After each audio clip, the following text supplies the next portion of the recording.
কাল থেকে বাজারে আসছে সাতক্ষীরার আম।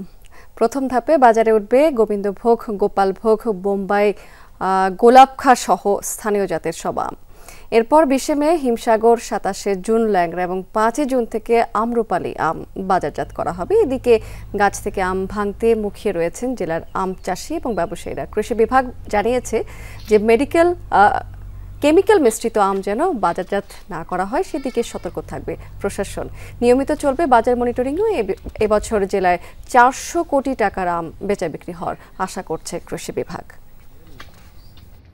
মানসম্মত আম সারা বাংলাদেশের মানুষ যেন খেতে পারে, বিশ্বের মানুষ যেন খেতে পারে, সে বিষয়ে আমাদের বাজার মনিটরিং আছে।